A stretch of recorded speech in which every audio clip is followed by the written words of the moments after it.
कुछ दिनों पहले संभल की जामा मस्जिद चर्चा में थी।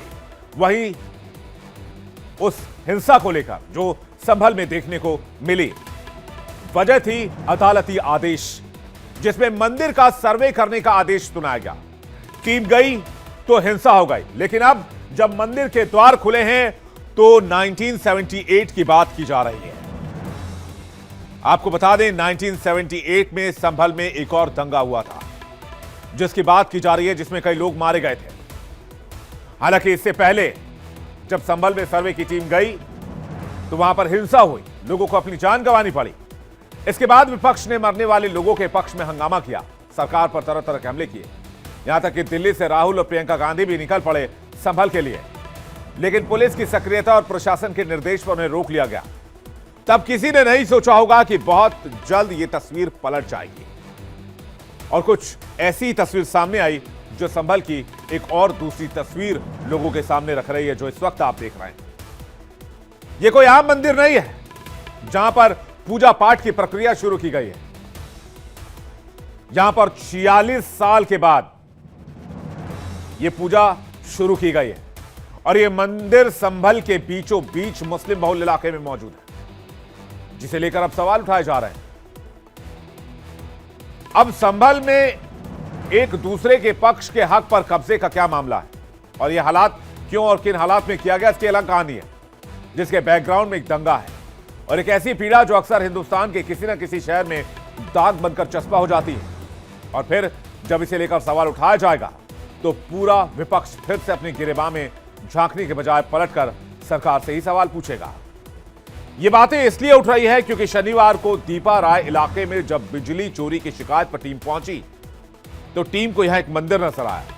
मंदिर देखकर टीम चौंक गई, जिसके बाद प्रशासन और पुलिस को इत्तला दी गई। जानकारी पाकर इलाके के आला अफसर वहां पहुंचे, मंदिर का ताला खुलवाया गया।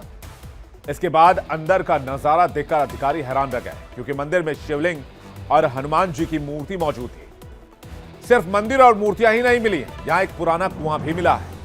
बड़ी बात यह है कि इस मंदिर के इर्द गिर्द घर बनाकर इसे ढकने की कोशिश की गई, यानी कि मंदिर का वजूद ही लगभग खत्म कर दिया गया। इसके बाद यहां तुरंत मंदिर की सफाई चालू हुई। जो अवैध निर्माण था उसे बुलडोजर के जरिए हटाया गया। खुद इलाके के सीओ और इंस्पेक्टर ने मंदिर सफाई का जिम्मा उठाया और देखते ही देखते मंदिर में मौजूद शिवलिंग की सफाई करने लगे। इसके बाद जैसे ही खबर पूरे शहर में आग की तरह फैल गई, बड़ी संख्या में लोग मंदिर पहुंचने लगे। पूजा अर्चना शुरू हुई। पहले दिन की पूजा अर्चना के बाद दूसरे दिन भी यहां महिलाओं का जमावड़ा लगा और भजन कीर्तन भी सुना गया। दोपहर होते होते डीएम और एसपी भी पहुंच गए, उन्होंने भी यहां पर पूजा अर्चना की। हालांकि डीएम और एसपी की पूजा से पहले मुख्यमंत्री योगी आदित्यनाथ ने कार्यक्रम में संभल का मुद्दा उठाया और उन्होंने जो कुछ भी कहा वो विपक्ष के लिए किसी सियासी तीर से कम नहीं है, क्योंकि उन्होंने मंदिर में मूर्तियां रातों रात नहीं आने की बात और सीधा कहा, या ये मूर्तियां उस मंदिर में रातों रात रख दी गई। सबसे बड़ी बात यह है कि 46 साल पहले के इतिहास को याद दिलाते उन्होंने कहा कि जिसमें इंसाफ को लेकर सवाल उठाया गया। 1978 में हुए दंगे को लेकर उन्होंने पूछा कि इस मामले में इंसाफ क्यों नहीं हुआ। योगी आदित्यनाथ का यह बयान आपको सुनना चाहिए।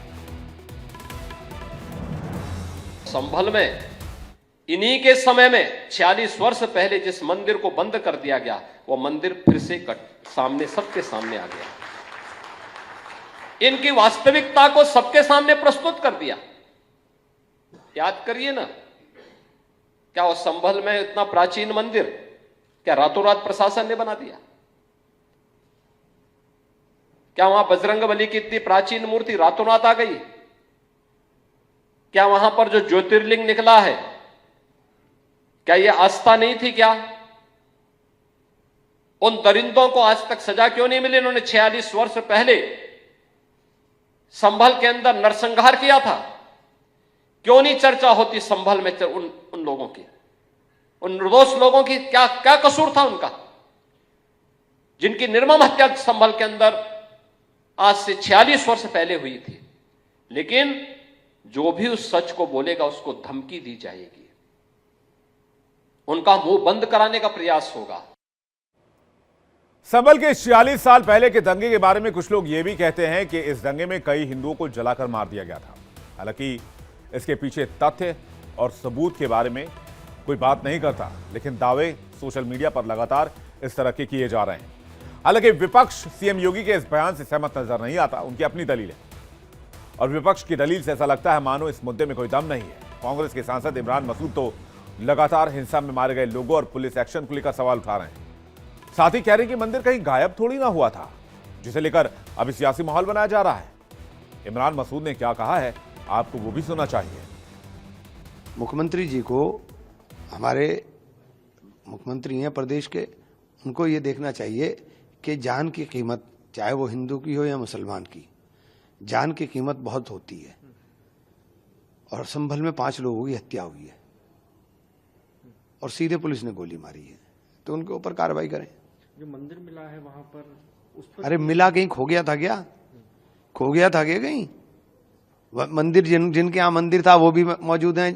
उन्होंने कहा हमने ताला लगा रखा, वहां किसी ने पूजा को नहीं रोका, किसी ने वहां कोई कब्जा नहीं किया। तो आप तो मीडिया के अंदर ऐसे प्रचारित करते हैं जैसे कहीं खो गया था मंदिर। खो थोड़ी गया था यार, वहीं था मंदिर।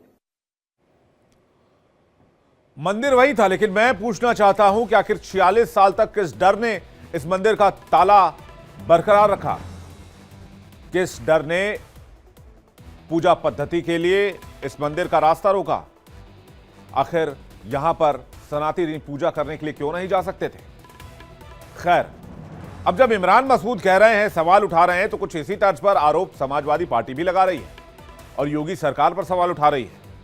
खास करके अयोध्या से सांसद अवधेश प्रसाद का बयान आपको जरूर सुनना चाहिए।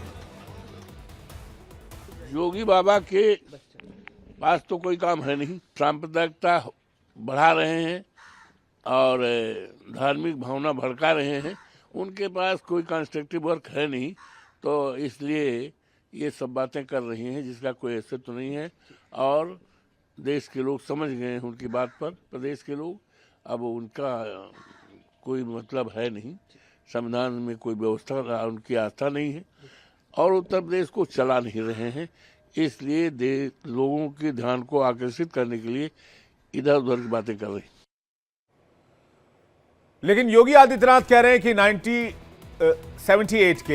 1978 के जो दोषी हैं उन पर कार्रवाई क्यों नहीं हुई? अब जब यह सवाल उठा है तो संभल के डीएम ने बड़ा बयान दे दिया। संभल के डीएम ने कहा कि अगर इस मामले पर शिकायत मिलती है तो इसकी जांच जरूर की जाएगी। इसके साथ ही डीएम ने इस मामले में आर्कियोलॉजिकल सर्वे ऑफ इंडिया को एक चिट्ठी लिखकर मंदिर और कुएं की कार्बन डेटिंग की अपील की है। संभल के डीएम डॉक्टर राजेंद्र पैंसिया का बयान आपको सुनवाते हैं कि वापस से वो उसकी जांच चाहते हैं कि उस वक्त जांच ठीक से नहीं हो पाई थी। क्या इसको लेकर भी कुछ बनना? लोग कुछ भी हमें आवेदन देंगे या कुछ भी करेंगे तो हम आगे कार्रवाई करेंगे। Thank you. वहीं दूसरी तरफ पुलिस प्रशासन ने मंदिर के रास्तों पर सुरक्षा के कड़े इंतजाम किए ताकि उस डर को खत्म किया जा सके जो सनातनियों के पांव इस मंदिर तक लाने में रोकते रहे। इसके अलावा सीसीटीवी कैमरे लगाए गए हैं, साथ ही पुलिस वालों की ड्यूटी भी लगाई जा रही है ताकि मंदिर जाने वालों को किसी तरह की कोई परेशानी ना हो। यहाँ पे सुरक्षा की दृष्टि से इस पूरे सेक्टर को सीसीटीवी से आच्छादित किया गया है। जितनी भी गलियाँ सड़क जो यहाँ को लीड करती हैं उन सब पे सीसीटीवी लगाए गए हैं। यहीं पे कंट्रोल रूम भी बनाया जा रहा है और एक परमानेंट सिक्योरिटी के लिए जो गार्ड है वो पुलिस लाइन से लगाई गई है और जो round the clock security provide कराएगी। और जो लोग यहाँ पे इस मंदिर में आस्था रखते हैं और अपना दर्शन करना चाहते हैं वो लोग बिल्कुल आ रहे हैं और उनको किसी प्रकार की कोई परेशानी ना हो उसके लिए भी यहाँ पे जितने भी रास्ते हैं उन सब पे सीसीटीवी लगाए गए हैं और क्लोज मॉनिटरिंग की जा रही है ताकि किसी प्रकार का अराजक तत्व है वो भी ना आ सके। लेकिन अब आपके जहन में सवाल यह होगा कि 1978 में क्या हुआ था? संभल की फिजा में डर की हवा कैसे घुली थी? संभल को हिंसा की आग में किसने झोंका था? तारीख थी 29 मार्च 1978। संभल में हुए दंगों ने शहर को आग की लपटों में डाल दिया। इस सांप्रदायिक हिंसा में 10 से 12 हिंदुओं के जिंदा जलने की खबर से पूरे शहर में दहशत फैल गई थी। महीनों तक कर्फ्यू लगा रहा, शहर में तनाव का माहौल बना रहा। ट्रक यूनियन की ओर से 10,000 का चेक दिए जाने के बाद भी डिग्री कॉलेज में सदस्यता न मिलने पर मंजूर अली ने साथियों के साथ दंगा की साजिश रची थी, ऐसा दावा किया जाता है। बाजार में भीड़ के साथ उत्तेजक नारेबाजी करते हुए जबरन दुकानें बंद कराने पर दोनों पक्ष आमने सामने हो गए थे। इस सांप्रदायिक दंगे में मारपीट, पथराव, लूटपाट, आगजनी और फायरिंग में 10 से 12 हिंदू भी मारे गए थे और महीनों तक कर्फ्यू लगा रहा था, यह भी कहा जाता है। आइए आपको बताते हैं कि कैसे मंदिर का मामला सामने आया, क्या क्या सबूत प्रशासन और पुलिस को मौके से मिले हैं। पहला सबूत, मंदिर से 200 मीटर मस्जिद से 200 मीटर की दूरी पर मंदिर है। दूसरा सबूत, कैद से आजाद कराए गए बजरंगबली। तीसरा सबूत, मंदिर में साक्षात शिवलिंग विराजमान है। चौथा सबूत, मंदिर के बाहर कुआं है। पांचवा सबूत, इस कुएं के 800 साल पुराना होने का दावा किया जा रहा है। हालांकि आर्कियोलॉजिकल सर्वे ऑफ इंडिया के रिपोर्ट के बाद ही मामले में क्लैरिटी आ पाएगी। अब सवाल इस बात को लेकर है कि अगर मंदिर मिला भी है या मंदिर का ताला खुला भी है, तो क्या इसे सहर्ष स्वीकार नहीं किया जाना चाहिए? क्या इसमें गंगा जमुनी तहजीब की मिसाल पेश नहीं की जानी चाहिए? लेकिन ऐसा नहीं है, इसलिए संभल में पुलिस एक्शन में है। सर्च ऑपरेशन चलाया जा रहा है, बिजली चोरों पर रेड की जा रही है और उसके बाद 46 साल बाद मंदिर सामने आता है। लेकिन यह बिजली चोरी की कहानी भी बड़ी दिलचस्प है। मीटर के कनेक्शन वायर में कटिया पाई गई। इसके बाद शिकायत हुई तो यहां पर चेकिंग शुरू की गई। अवैध कनेक्शन से घरों की सप्लाई की जा रही थी और घर के अंदर ही छोटा ट्रांसफार्मर बनाया गया था। और जब इस मामले में तहकीकात की गई तो 46 साल पुराना मंदिर सबके सामने है। लेकिन फिर भी आप देखिए, इस देश में भाईचारे की बात की जाती है, लेकिन अब एक छोटा सा जब मंदिर मिलता है तो उसे सहर्ष स्वीकारने में परेशानियां आती हैं और उसके लिए सियासी बयानबाजी शुरू की जाती है। आइए आगे बढ़ते हैं, बात ईवीएम की कहानी की। ईवीएम की कहानी और साथियों का प्रहार। इंडिया गठबंधन में कुछ ऐसा ही हाल इन दिनों देखने को मिल रहा है। हरियाणा और महाराष्ट्र में जिस तरह से कांग्रेस की शिकस्त हुई, उसके बाद उसने चुनाव में बैलेट पेपर से चुनाव करने की मांग पर जोर देना शुरू कर दिया है। कांग्रेस अध्यक्ष मल्लिकार्जुन खड़गे हर मंच से ईवीएम का मुद्दा उठाकर देश को एक बार फिर से बैलेट पेपर की ओर ले जाने की मुहिम छेड़ने की बात कर रहे हैं। उनकी इस बात का समर्थन कांग्रेस की पहली कतार के नेता राहुल गांधी और प्रियंका गांधी ने भी कर दिया है। कुल मिलाकर पूरी कांग्रेस ईवीएम की गड़बड़ी का मामला उठाकर बैलेट पेपर से चुनाव कराने की मांग करने लगी।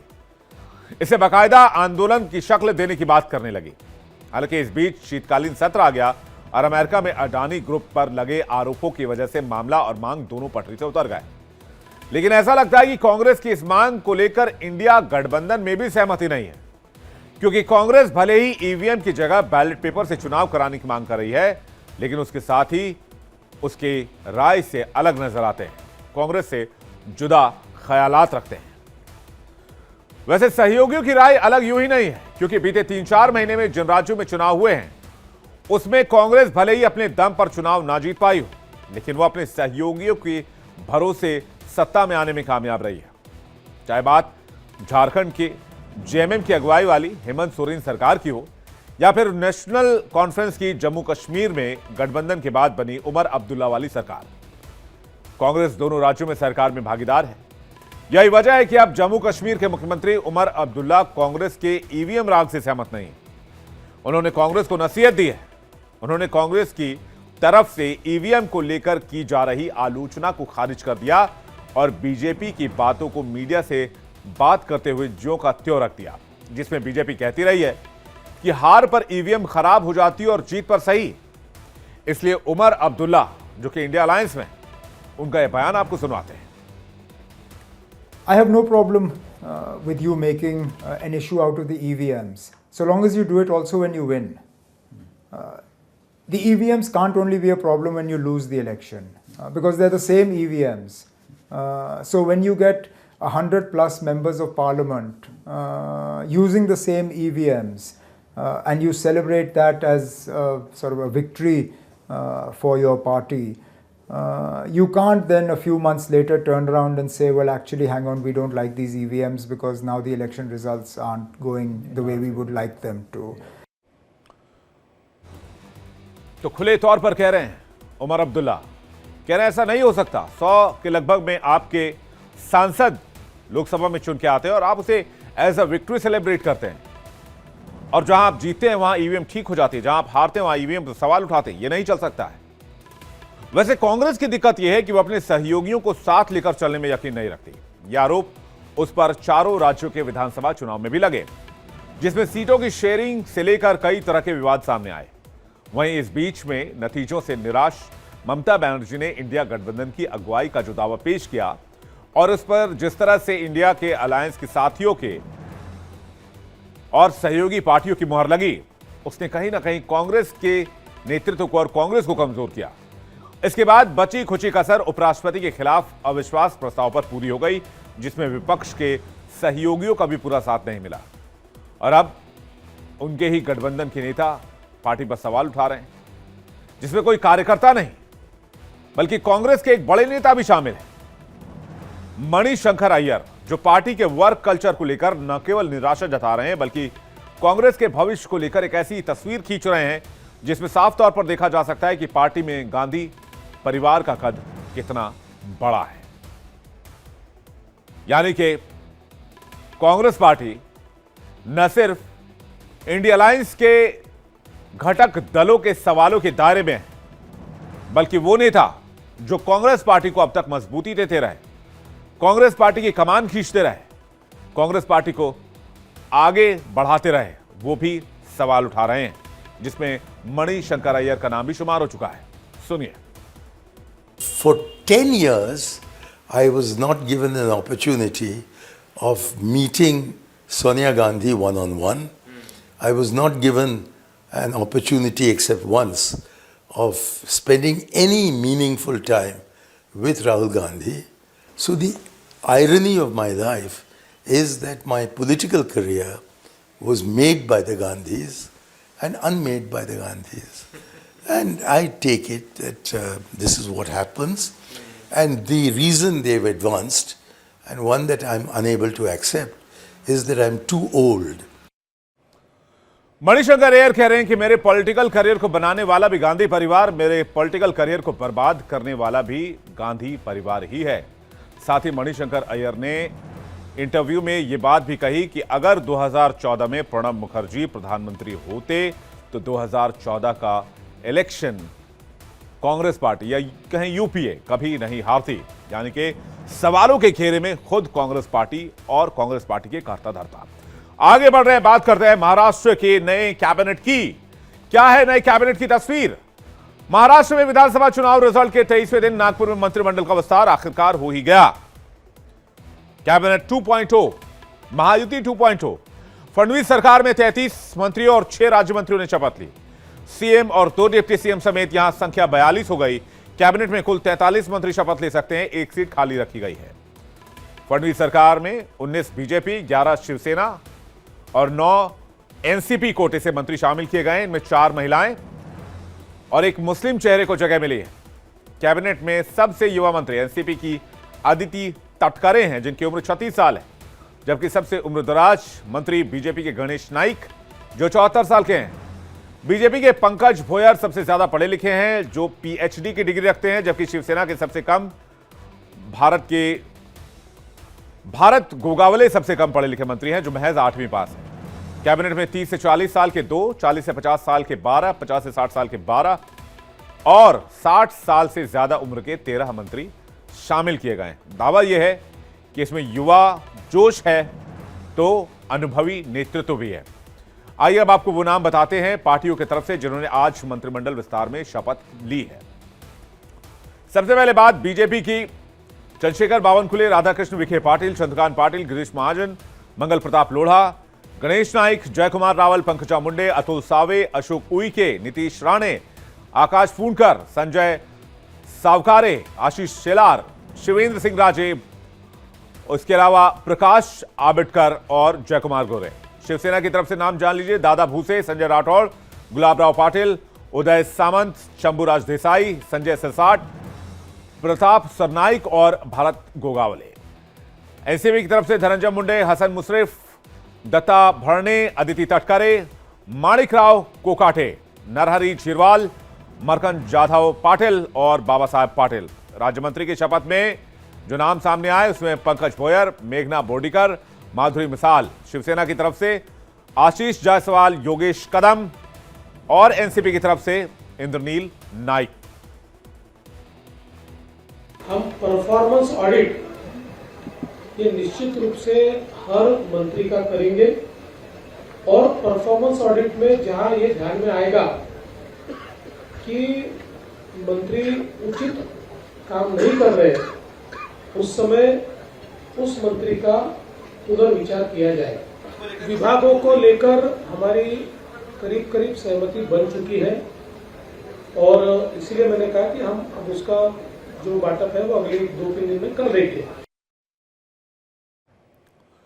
लेकिन सूत्रों के हवाले से खबर यह भी आई, जब महाराष्ट्र कैबिनेट की नई तस्वीर सामने आ रही थी तो कुछ लोग ये भी कह रहे थे, राजनीतिक हलकों में चर्चा ये भी थी कि ये शपथ सिर्फ 2.5 साल के लिए है। तो क्या 2.5 साल के बाद महाराष्ट्र की सियासी तस्वीर एक बार फिर बदलेगी?